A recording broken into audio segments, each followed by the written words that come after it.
Grief is not the end of your story, it's the beginning of a new chapter.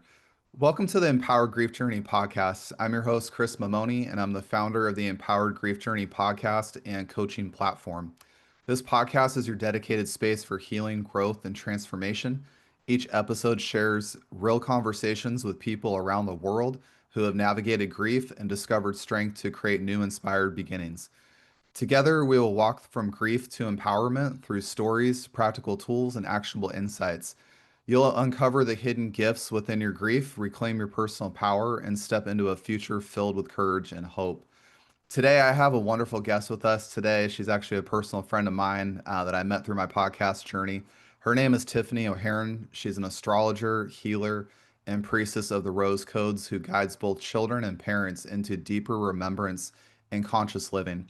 She is the founder of the Voices of Little Humans, a podcast and movement where young voices are honored and protected, and the Sacred Parenting Collective, a space where parents learn to witness, reflect, and break generational cycles. Tiffany also writes The Trauma That Brought Me Here, a raw exploration of the wounds we never asked for and the healing they call us into. With a gift for blending astrology, energy healing, and intuition, Tiffany helps families and individuals awaken their highest wisdom, healing ancestral wounds, and rise together in love and awareness. And so, without further ado, I want to introduce you guys. Tiffany, welcome to the podcast. Thanks, Chris. I really appreciate it. I'm really grateful to be here, and thank you for all that you do for us to grow in this really delicate space, and I think that it's so profound when we get to tell our stories because everyone can identify with a story. Stories have been told throughout our entire life. And, those raw, unscripted ones are the ones that we can find within ourselves and say, yeah, I've walked that. And it's just so beautiful when we can identify and understand that through one another. I really appreciate you saying that because grief is something I've come to find that does not have space held for it very well in society. And we oftentimes either get really uncomfortable when somebody tries to share and open up on their grief story, or we get triggered with ourselves because we've got grief that we haven't healed and we don't want to heal for whatever reason. And so there's a bunch of this push and pull in the grief space of letting people do that and also pushing it under the rug and pretending like it never happened. And so I'm just really honored to give you the space today to share with listeners and share with me your grief story that you've gone through. I know it's been a very hard one to share for you.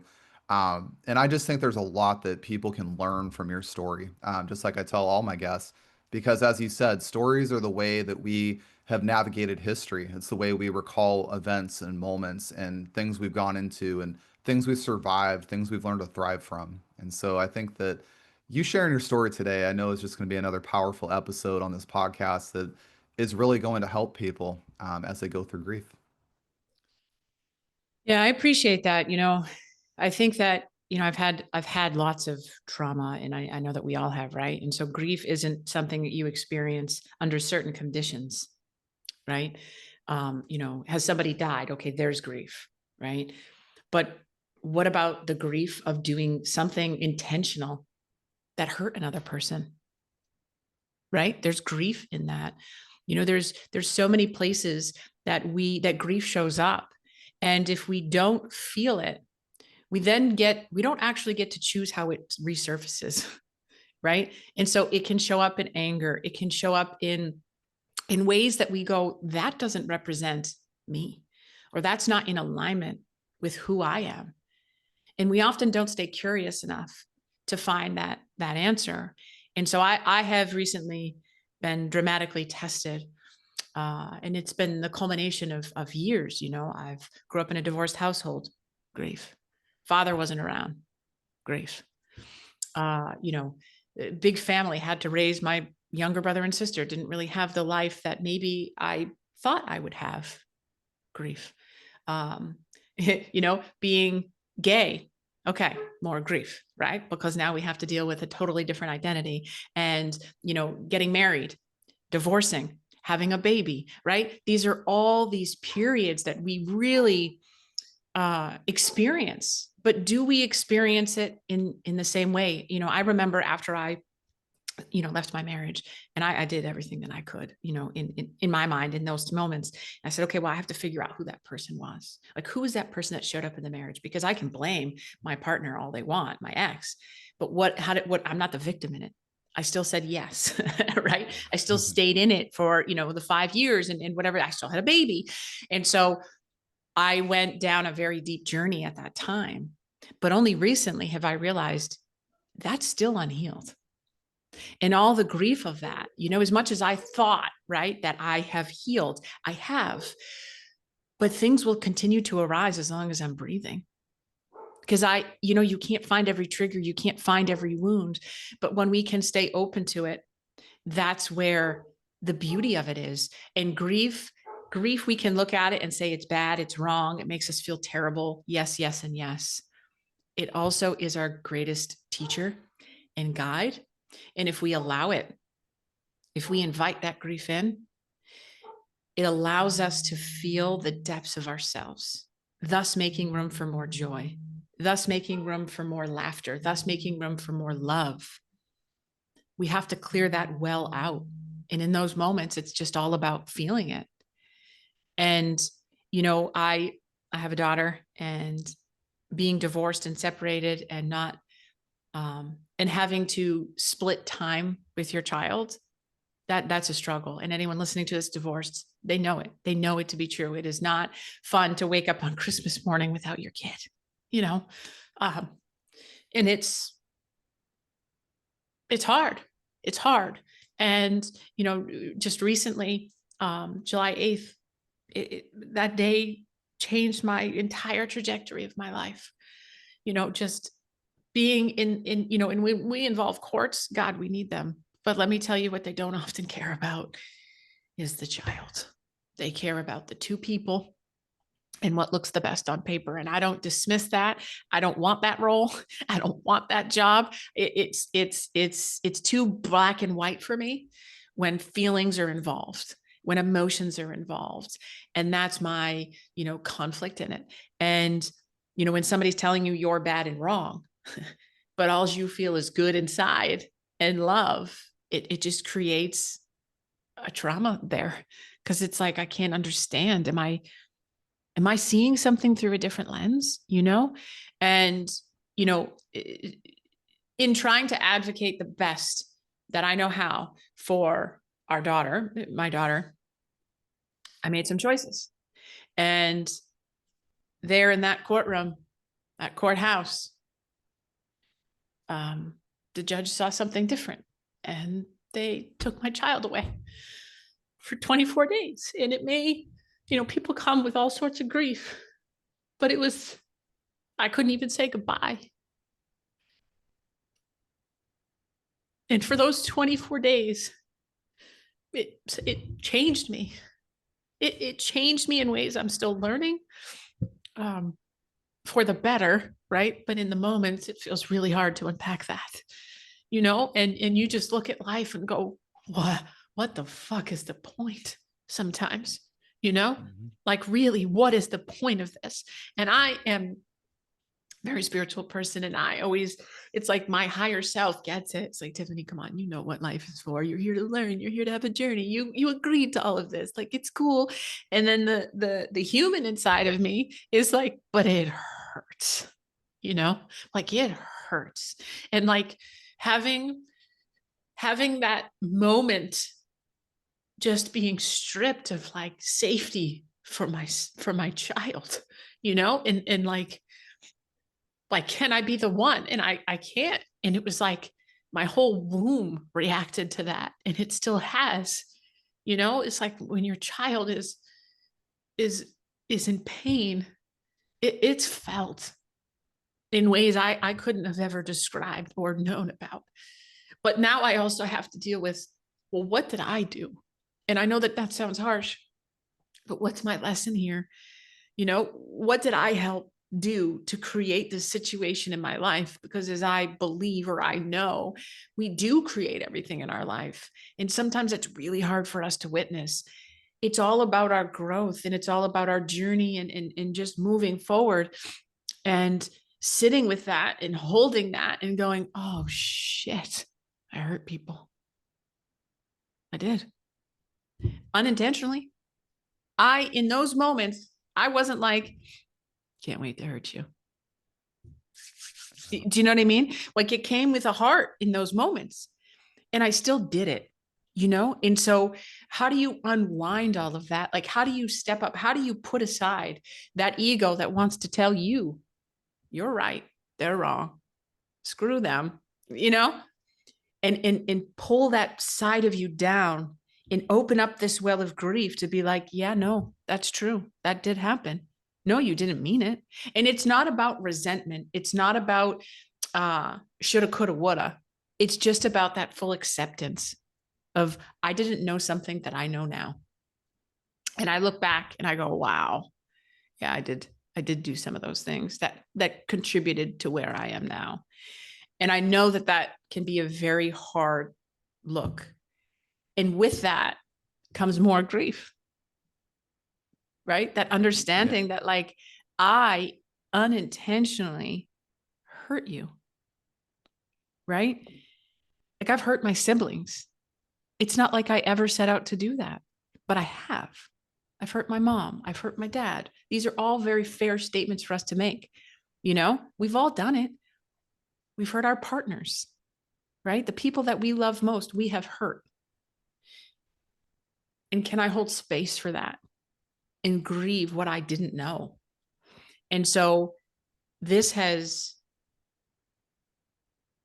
completely opened me up in ways I didn't even know possible. And on one side of that is me trying to grieve my experiences. And the other side of that is me trying to hold space and grieve for my daughter because she also experienced an insurmountable trauma that day. And I won't ignore that for her. And I will not sweep that under the rug. You know, something very similar happened to me when I was a child, where my father got custody of us through who knows how, what channels. I was a child, I was 13. And I went to bed the night before it happened, just staring out the window and just waiting, you know? And you go to school and they call you out of class, and that's it. You just got to go do and be a different person for the next 6 weeks of your life because that's how long it took. And I loved my dad, you know? But you have these people making these decisions for you. And now I'm experiencing it not only having been it, but now also as a mom. And, you know, walking out of that courtroom, the whole court is a district court. And it hurt me. It hurt me. You know, I walked down those steps and my mom was there and I just collapsed on the floor, you know? And yeah, great. It was only 24 days. Yes, there's always a silver lining. There's always something to be good. You know, there's always something to, but you can't always hold space for that either. You know, it's just the grief. It's I don't even it's it just changed me. Like it Well, changed me. well, Tiffany, it's understandable that that would add that effect on you because I can share as a lost parent that I don't have my child, and I will say that any parent, I don't care who you are, if you lose your child for 24 days like you did, or lose your child forever like me, it leaves a very, very deep wound inside you, a very, very deep one. And it's one that I don't think judges and people outside the family, outside of your own family, are ever going to understand. They're never going to have that feeling that you feel. And that's where, I worked in mortgages for 8 years, and I went through a lot of couples divorcing, people that were in the middle of a divorce and after a divorce, people that had kids involved with it. And I saw the nasty side effects of those things front line. And I felt really bad for the children most of the time because they were caught in the middle of it. And they, on top of that, didn't really get a say or a voice or an opinion about what was going to happen. And they, like you said very well, people made choices for them. And I oftentimes sat there and wondered and said, is this really the best choice for the child? Is this really the best option for them? Is this really, and I oftentimes did see it where, maybe a parent that was having a much harder time in life ended up with custody of that, and the parent that was in a better place, didn't like the outcome of that, and vice versa. I saw it from all different angles. And that's where, it's just hard to, back to what we were talking about before we jumped on the podcast, right and wrong. Well, is there really a concept for that? Or is this really just a moment and an experience? Um, Something that you brought up that was really powerful, because I don't hear many people talk about this, and I wanted to shed light on it, is you talked about blaming yourself a lot for certain things, and in a good way, by the way. And what you reminded me of, which I've shared on this podcast a couple times, is I watched Tony Robbins' documentary, I'm Not Your Guru, on Netflix. And one of the cases he worked with about this girl who had a dad that was a drug addict, she was blaming him constantly for all the negative things going on. And something that he said that's always stuck in my mind when we go through grief is you can blame people for all the shit they do, but you better blame them for all the good they do too. And what I thought was so powerful about what he said after that was, I'm not asking you to stop blaming, but I'm asking you to blame effectively. And I love that you sat there and openly said it today in many ways that I'm blaming myself for certain aspects of this. I know there's things I said and did that hurt other people that I didn't see in the moment and I wasn't aware of, but I now know and I now see it. And I think that takes insurmountable strength inside of somebody to put ego and pride aside, even in the moments of grief, to really turn that reflection back towards themselves and see where they can grow and learn. And I feel like you're on that journey, my friend. Yeah, and it's like, walk out into the parking lot from the grocery store, and here I am just crying again because I just had this awareness, this aha moment of like, oh, remember that? Yeah, remember when you did that thing? That wasn't, you know? And it's not to hold myself in blame, right? It's or shame. It's to go, okay, well, I know something different now. And know that who I am now wouldn't necessarily do that. But can we apologize? And here's, after I divorced, after, we separated, I went to my very first like medium experience. And, she said, Tiffany, you need to forgive your ex. And I was like, the fuck I do? You know, like, Yeah. wait a minute, what? No, I think you didn't hear me. Let me tell you it again. Right. And she's like, you're, let me be clear. You're not forgiving for them. You're forgiving for you. Right. Mm. And so to have forgiveness doesn't mean, hey, Chris, what you did, it's cool now. Right. But you didn't know something, you didn't know something. I know something different. But forgiveness is also about forgiving yourself in that process because you also didn't know something. And so having these, moments of clarity, surface, right? Like, okay, my relationship that I'm currently in, I had not made space for the trauma of being with my ex. And so when my partner is asking for greater intimacy, and I'm like, well, I'm doing that. And then I go, oh, but wait, I'm actually not doing it. I'm doing it to the best of my ability in those moments. But now I know something different. And, when you're rejected throughout, a marriage, right? It leaves a wound. And so I wasn't able to see that until all of this. And then I go, oh no, I get it now. I couldn't see, I was coming from what I knew. So I can be upset for not doing the things, or I can understand, no, I was coming from what I knew and I was giving it my best. Like when I told you I was doing my best, that actually was my best. But now I know something different. And so now I have the opportunity to shift. And so even holding space for that and just crying, like real tears. And like, I also just want to point out, we have different tears. We have tears of like just trickling tears, but then we get them big tears, that ones that like really hurl down our face. Those are the ones that we need to feel. They're your story. We get tears for, the dog across the road that, maybe fell ill, right? And we get a tear. And that's empathy. I'm all about crying for other people. But when we get them big tears, those big boulder like tears, that's from the well inside. And those are the ones that are here to shift you, to, open you up. And so here I am talking about my daughter, but now somehow I went to my partner and oh, I can bring it back to the inner child of Tiffany looking out that window that day, and being taken. Nobody talked about it. We just went to go live with my father for 6 weeks. My mom came and visited us. I had a little brother and a sister. It was terrible. It sucked. I still laughed in those moments. It didn't mean I was okay. It just meant like I'm still going to have to find some joy here. We came back home and that was that. It was just this thing. And that's not okay. And that changed me. I changed high schools. I became quiet. I insulated myself. And so looking back now, I go, oh, here I am 30 years later, not fully recognizing how much that affected me 30 years later.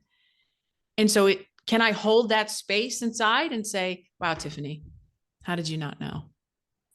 Or do I say, yeah, of course I didn't know. How could I I have think known? I think it's important to acknowledge those circumstances like you were talking about. And that's the word I like to use is acknowledgement because I say this very loosely in a lot of ways, but we've all experienced certain aspects of life that really rocked us inside. And we may not have had space held for us. We may have not been told to get over it or move on or let it go, but it never left. That's the thing that's funny about it. It never left. It's always sat there. And when somebody gives you space, by the way, or holds space for you and lets that thing out, because it's been dormant for such a long time, it's become this big monster inside you. And when you do let it out, it's those big tears you talked about, big ones. It's not just this little like, oh, that was sad and, okay, whatever, I can move on from that. But no, it's a deep primal part of ourselves of saying, this was a big thing in my life that happened and I didn't know how to process it. I wasn't given space to process it. I didn't know any better. When you talked about forgiveness, that's something I struggled with for a long time, most of my life. And I felt the same way as you when somebody said, "Oh, you need to just forgive them." And I was like, "Fuck that. I'm not doing that." And I said, "I'm not." And I always got told, "Well, why aren't you going to do that?" And I said, "Because they're just going to repeat the same cycle of abuse. Why would I do that? That's dumb. Like, it doesn't make sense." And I ran into a podcast guest about 4 months ago who talked about forgiveness. He recorded twice with me. And what I learned about it is exactly what you said, which is forgiveness starts with us. It doesn't start out here, it starts back here. And society hasn't quite figured that out in many levels, which I'm honestly saddened by because my experience I had forgiving myself for things was incredibly painful. I had big tears as you described. I had that feeling. I went through those moments and said, I got really angry. And yes, I was right to be angry in that moment, which is fine. But the other part that I didn't see, by the way, was that those things were trying to guide me. Those things were trying to steer me away from situations or people that were not right. Situations where I wasn't heard or understood or seen. Situations where I was having my personality and who I was attacked and trying to be molded and conformed into something that somebody else thought was better.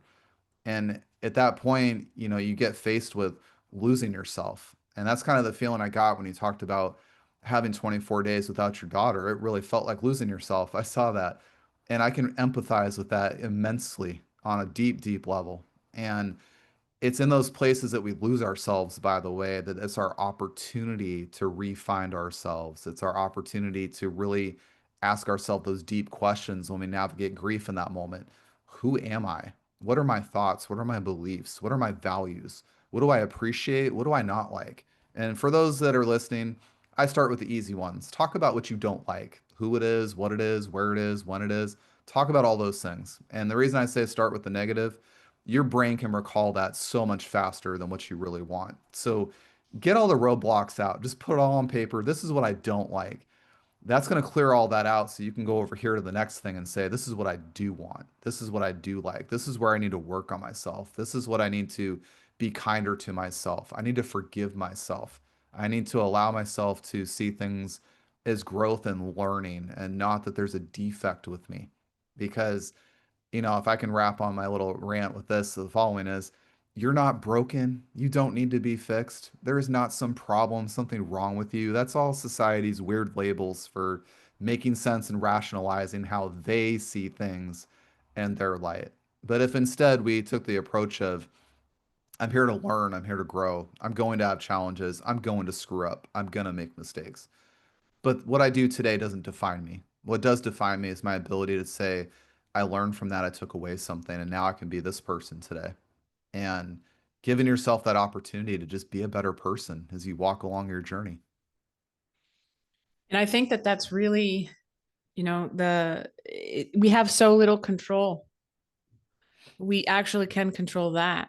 You know what I mean? And so when you talk about like, yeah, I can forgive myself and I get to choose to show up differently, to show up differently the next time.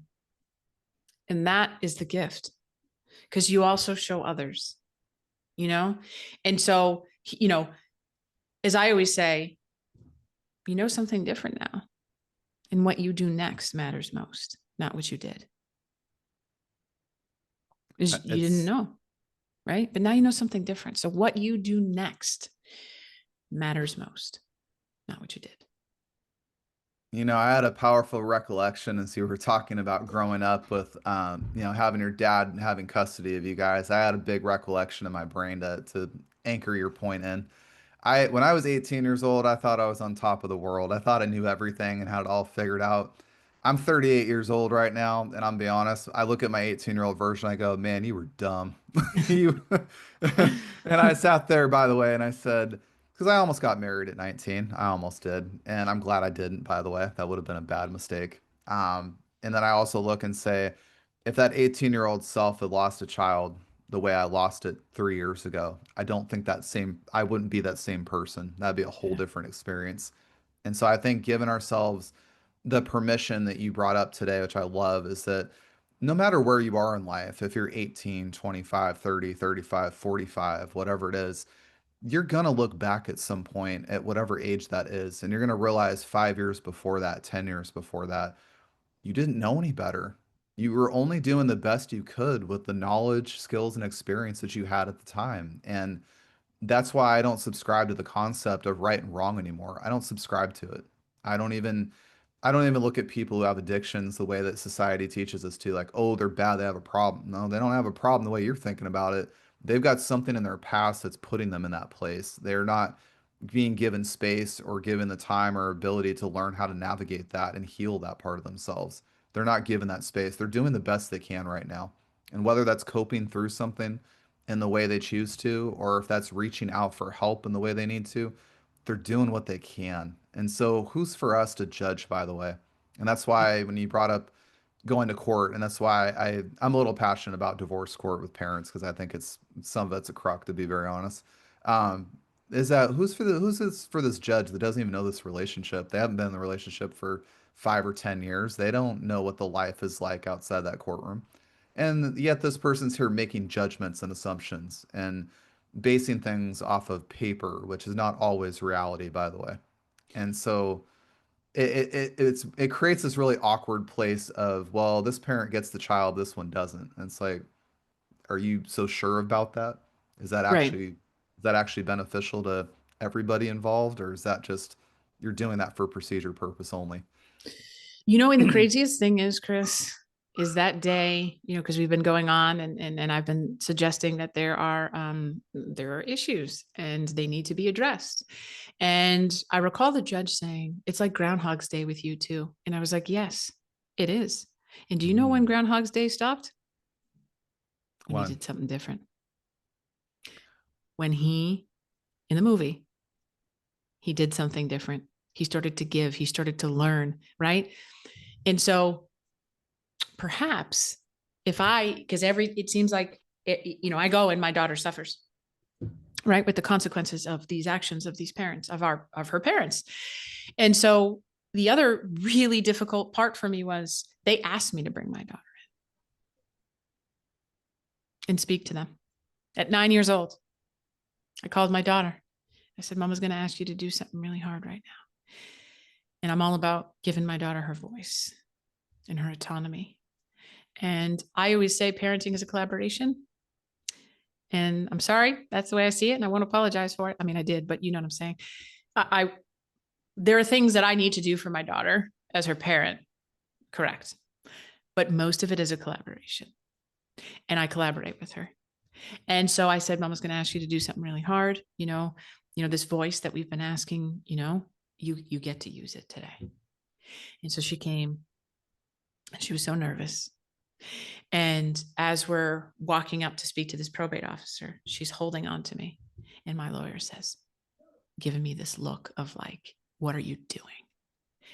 And so my daughter goes in and she's like, Tiffany, they don't need to see all that. They can't see you clinging to your child. And I'm like, um, she's clinging to me because she's scared, because she's an empathetic child who's walking into this place where, if we know anything about the courts, 50% of the courts think they're right, everyone there, and the other half thinks you're wrong. It is not a place for joy.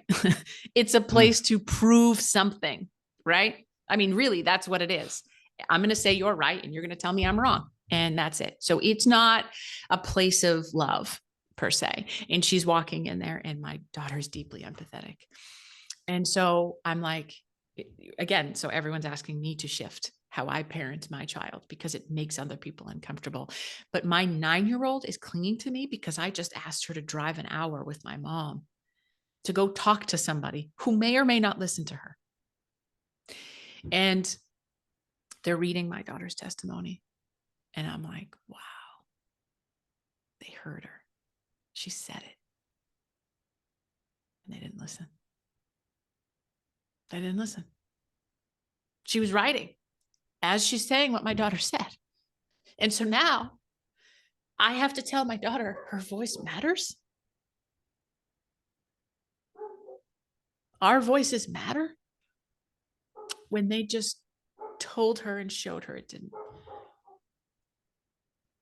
That's I don't even have words for that. It's just unfortunate that that's how a court system works.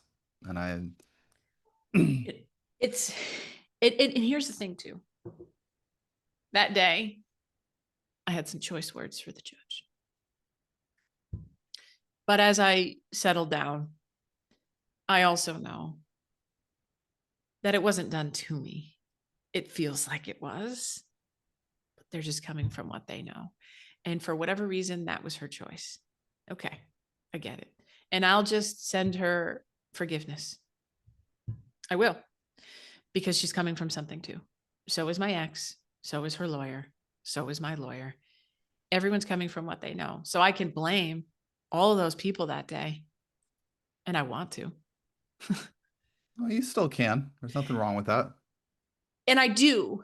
But I also have that compassion side and that grief of understanding that they all come from something different too. You know what I mean? And Yeah. believe me, it still rises in me because I'm human and I understand that. And I make space for that. But there also is that awareness that like everyone is just coming from what they know. And I just know something different. And okay, so now how do I allow my voice to be heard? Not only do I allow my voice to be heard, but how do I allow my daughter's voice to be heard? Because they also see her and think, that's not her voice. She's way too emotionally intelligent to have said that, or not that emotionally intelligent because she's only 9 years old. And I'm like, yeah, you haven't met my kid. You haven't met my kid. She's the one that will give money to the people on the side of the road asking for money. And she says, Mama, who are we to suggest? Who cares if they go buy drugs? They need it. Yes, you're right, darling. Who are we? She's the one at 2 years old that has me picking up trash because we care about Mother Earth. We care about Gaia. So we pick up trash. She taught me that. This child has more empathy in her than I've ever seen. And how do I keep that alive? How do I keep That's that tender little voice inside of her? You know?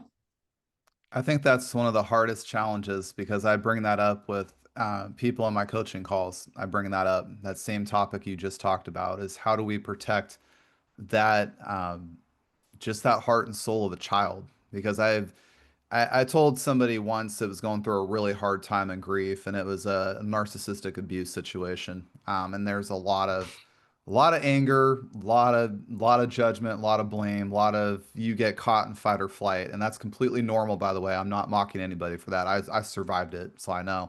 But what I want to share with it really quickly is that children in particular, if you ever go to the playground, if you ever go to the store, whatever way, watch those children from a distance. Watch them. And what you will see, by the way, children lead with curiosity. learning, understanding something. What does this make me feel? Do I like this? Do I not like this? They live in that curiosity space all the time. Children don't have premeditated judgments. They No. don't. But they do, by the way, they learn that from people, whether that's parents, whether that's teachers, whether that's family members around them, whether that's random strangers they interact with. They learn it behavior. And this is where I'm going with this is children themselves do not wake up with these hard ideologies we as adults inherit from other people.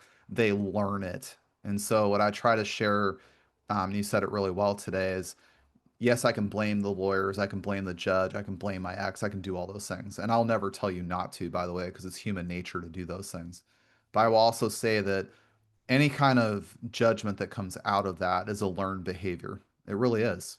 Now, if you were in that place of curiosity where I tend to live most of the time, you will come to find that you'll still have those hard feelings, but you'll always ask yourself, what's causing me to feel that way? Or how do I feel about this situation? And it won't always come from a negative place, but it'll come from that place of learning and growth. And that's where you'll find out sometimes. They'll say, this just wasn't the right person to be around. That's okay. They're on their journey. Let them be. I'm going to go do my journey and I'm going to be. And so if we could get back to that place of being children in our lives, everybody's in such a race to grow up. And then once we grow up, we say, oh, well, we're an adult. We can't act this way. I hate to break this to you folks, but if you would learn to be a child a little bit in your life, just a little, just like Tiffany said about her daughter having empathy, her daughter obviously sounds a lot more mature than most children, but I'll just say that in many ways, that empathy is a big driver for being a good person in the world. And that's something that is taught by a good parent. That's also something that children stay in that curiosity and that learning development side of things. And that's where we don't have hate and disagreement and violence and all these ideologies that come flying out in our later years of life. But there's kindness, there's love, there's empathy, there's respect, there's understanding, there's things like that. Yeah. And, I had my daughter at 34, and the difference between us is 34 years. I have 34 more years of knowledge that I've accrued, but that does not mean that she has not taught me. And I choose to collaborate with her. And that is why, one of the reasons why, I mean, she's inherently this way. But can we take them out of this box that society tells us to put our child in? And can we allow them to be and grow? I take my daughter on overnight hikes. Well, she came out with us 3 weeks, 3 days. I'd take her for more if we could. And to watch her sing as she's jumping off rocks. And then it invites me to do the same. It invites me. Just yesterday, she's having a tough time. We go outside, we have a hammock. She's like, Mama, let's draw in the dirt. Okay. So now I'm drawing in the dirt. And then we're looking at ants. And they teach us to come back to those slower moments if we allow them to listen. That's why I'm a huge advocator for put the tablets, the phones, the TVs away. We are not helping our children. And furthermore, we're not helping us. We're not helping us. Mm-hmm. Children have the greatest amount of imagination. Give them a stick. That's all they need. I mean, truly, you know how many rocks I have in my house? Right? Like rocks and sticks, and there's so much nature. And that's that invitation to come back. And that's where, for me, if you can grieve in nature, let it hold you. Let that wind rustle through your hair. Go sit by a waterfall. Let those positive ions permeate your soul. Light a fire. Sit in front of the fire. Ground your feet on the earth. Because amidst all the grief, is the one thing we need is to still feel loved and supported. And we may look around and say, Chris, I know you hear me. I do, and I appreciate that. But that's not what I need right now. And you can look at your partner and you can look at all your circle and you go, yeah, that's great. They're there, but why am I still lonely inside? And it's because you're disconnected, and nature invites us to remember who we are and to know that in the midst of our grief, there's still a bird singing a song. In the Yeah. midst of our grief, there's still a chipmunk gathering food. There's a deer that's coming by to visit you. There's a feather that you're finding. There's a stick, there's joy in nature at all times. And that's that love that we need, because that's that love within ourselves, because we are nature. And so we have a huge tree outside. We named her Athena. She is a huge beech tree, and she's amazing. And as I'm going through some work after after that event in my life, and I spent a lot of time out by the tree, and all of a sudden I looked up, Chris, and I'm not even kidding, and I can share a picture if you want. So Athena is the goddess of war. She is the Mm. goddess of also um, war, but not in the essence of always fighting, right? It's just that strength and that courage and that bravery. She always has an owl with her. And I'm standing outside, and my daughter and I love this tree, like love, love, love this tree. And I look up, and I've never noticed that there's an owl carved into the side of the tree. Not even kidding you. I'll share it with you. That's a big move. And then I start looking, and there is a mural on this tree. There's birds, there's ocean life. There is this entire landscape embedded in this tree. Did I not ever notice? Or was I just not able to see until that moment?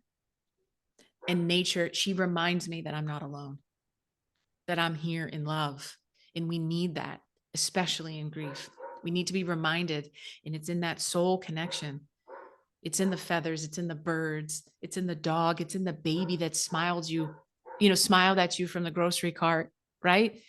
It's all there. We are nature, and it's time to get back to that. Owls are very symbolic in the world of spirituality, and I'm trying to remember exactly what they mean, but it can mean a lot of transition, is what I see. Because you don't see owls very often because they blend into nature. They blend into the trees. I remember living in New Hampshire, a little north of where you're at, and I only saw two owls the whole time I lived there in 6 years. Never saw them often, but I think that was a big omen and a good sign for you. And we So. need that. We need that angel numbers. There's so much outside of us. And I take I take that spiritual journey alongside it, because it's in those moments of my grief that I'm reminded that life is so beautiful and I'm not alone. And I am guided, even if I can't physically touch it, because we live in this human 3D experience of like, oh, a microphone, here it is. And I'm like, no, the microphone's over here. You're like, no, it's not. It's actually right here. Right. And I'm like, no, no, no, there's love here. And you're like, but I don't feel that. Right. And so how much can we open ourselves up? And I'm telling you, also, when we experience grief, when we dip into that well, when we have those big tears, it's just making space for more love within. Because in that space of us holding that grief for ourselves, that's fucking love. That's love right there at the very essence of it. I couldn't agree more with you about that. And when you did talk about people feeling lonely inside, it's, honestly today we live in a very instant gratification world, and we live in this place of, what's the latest thing on social media? We're glued to our phones 8 hours a day. We're glued to social media 8 hours a day. We're living life so fast, we're not even present anymore. We're literally just distracted. And I've tried to tell people a lot that that thing ultimately will kill you, but will cause you serious loneliness. It will cause anxiety. It will cause all sorts of problems living there. And going out into nature, like you said, is one of the best things you could possibly do. I remember, going out into the woods all the time before I moved back to Washington, and everybody would be like, "Well, where were you for 6 hours?" I'm like, "Out in the woods. What do you care?" Like, and they're always like, "Well, your phone was off," and I'm like, "That's the whole point." I was like, I would get looked at funny because I would tell people would say, "Well, where are you going?" I said, "Wherever that cell phone drops, wherever that signal's dead, whatever's beyond the other line of that is where I'm going." Because I used to go hike to abandoned mines, trails that haven't been hiked in over 100 years, and there's nobody out there. I might find a deer, I might find an elk or something, but the only thing that's out there is trees rustling in the wind, the water running out of the mine, the creeks, the waterfalls I ran into. And when you look out into the vast expansiveness of Earth, and you don't have skyscrapers and people and cities and all this crazy stuff going on, and best of all, no cell coverage, no tablets, no phones, none of that junk, you find calmness within yourself, and it will scare you. But first, I will tell you that it will give you a little rush of anxiety, because what's happening, by the way, you're coming back within yourself. You're coming out of that world, and you're coming right back to where you need to be. And I will share that when you feel that, it is addicting. You You think a smartphone addiction is bad? Wait till you get out in nature and quiet, and you'll all of a sudden realize just how great that actually feels. Yeah, and it's so powerful. And I do a fair amount of hiking. I wasn't able to do as much this year, but I hiked the Appalachian Trail, and everyone who steps foot on that trail is changed. I mean, nobody, there's a lot of young guys that do it and things like that. And I don't know if I can't speak for them, right? I can't say that they enter this trail thinking, heal me trail, right? But that's the message. That's why they're called there. And everyone will exit when it's their time, but the person that starts is not the person that finishes.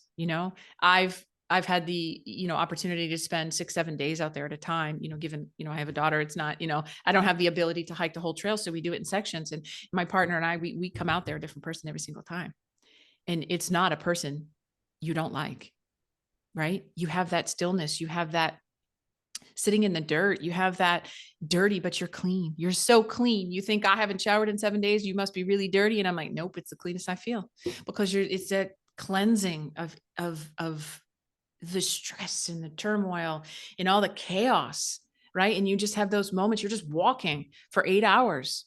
You're in your thoughts, man. You are in your Yeah. thoughts.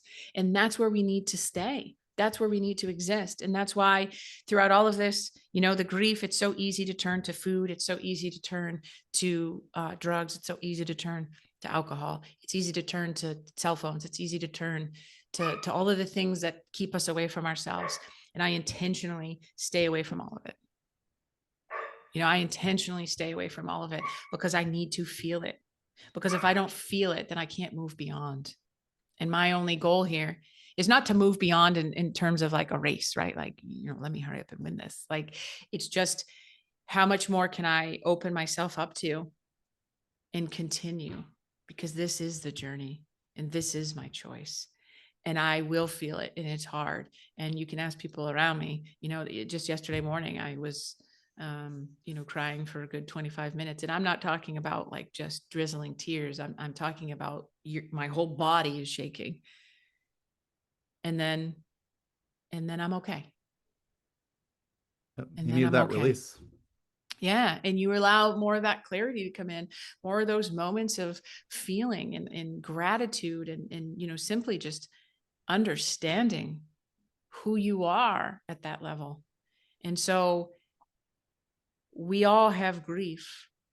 And my only invitation is just to feel it, man. Like truly feel it. And you feel it because it will rock you. And when it I rocks you, you become stable. That is well said, my friend. I could not agree with you more. And I do, I'm glad you said you were out hiking that long, 8 hours a day. People don't realize, some people think that's grueling. Out there, it's a whole different fun. I don't know how to explain it, but you don't feel like it's like, here comes this next mile. Like it doesn't even feel like that. You're too caught up in what's around your surroundings and just being present in the moment. I've been watching the show called Alone on the History Channel. I Yeah. love the show. It's for those of you guys that haven't watched it, they drop these people in the remote wilderness. There's no camera crews around. They're not provided food or water. They're on their own to film their own experience. And I have watched so many people have massive mental breakdowns on this show. And I don't even feel scared for them. What I do see, by the way, is somebody breaking through to themselves. And it's such a beautiful moment. It's one of those things that there's a guy, Larry, on the season 2. He's known for cussing and hating Yeah. mice. Yeah. And he comes back for a later season. I think it's like season 5 or something. Mhm. And I caught him in an interview once after season 2, and he said, I am so grateful for that moment where I broke down and cried and screamed to God. And I felt like the pain was unbearable. The mental aloneness was unbearable. And he said, I'm so grateful for that moment because I changed my entire life. Had I not gone on alone, had I not been out in the wilderness for 45 days by myself, I never would have got to this place where I am today. And he literally talked about changing his values of what was important, what was significant to him, what he wanted his life to look like, what he wanted to be. And it didn't come from this place like we see all the time on social media of, oh, I'm going to make a change and I'm good. It came in this very, very deep place and grounded place of, I now know who I am. I understand who I am. I appreciate myself for all the good, the bad that I am. all the right and wrongs that I've done, all the experiences I've had in my life. It came from this deep primal place, and to be honest, when I heard him say that, in my mind, I was sitting there going, "Holy shit!" Like I have not met many people going that deep in their life that openly accept change on that magnitude of things, and not only that, but create a whole different outcome for themselves. And so I share this as we wrap up the podcast to say that I see that same thing in you, Tiffany, as you've been talking today and sharing your story about losing your daughter for 24 days and going through divorce and going through court and sharing all these other experiences of life that you've had. I see this person that said, these moments didn't define me, and I don't have anger and blame towards them, but they taught me something I needed to learn. And they're actually teaching me what I value and appreciate most in my life. And so I can only say to you in simple words today, because of the magnitude of it, thank you for sharing that perspective. And thank you for sharing beyond what we normally hear in this space, because that's what a lot of people I know have within them and don't know how to unlock it sometimes. And I think you shared with us today how to get one step closer to finding that within ourselves. So thank you. Thank you. Thank you so much for having me and for creating this space and safe space. Well, Tiffany, as I wrap up the podcast, I usually ask my guests a couple questions. One of them is, if you were to run into somebody going through grief or somebody who maybe feels stuck in grief, what's one thing you would share with them to help them navigate that journey just a little easier? If it was in person, I would offer to give them the biggest bear hug. And then I would just tell them to feel it. I mean, really feel it. Not just like kind of feel it, but find that moment. And I'm not saying right here in the now, but there is a moment that you are going to feel it. And that's that invitation. And just do that. No matter how ugly it looks, no matter how terrible it feels, no matter what's coming out of your nose, your mouth, you know, just just allow it and know that it's already in you and you're going to feel it at some point. You might as well invite it now. I think that's beautiful advice, and I'm all about giving people bear hugs. That's my thing. I think that's the one way that we can really feel connected to one another in life. And I will say too, by the way, hug a stranger if you ever get the chance. I have I've gotten a bear hug from a 6 foot tall dude that was looking homeless at the grocery store last year. Never forgot the guy. I was in a bad place that day, and that guy gave me a bear hug, like you said, and I'm not gonna lie, that changed my world in about point 0.2 of a second. Um, That's right.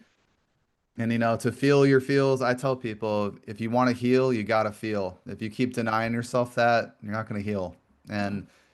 And it's not, and I always say feeling things is not fun. It's not comfortable. It's not very enthralling at times. It's very heavy. It's very dark sometimes.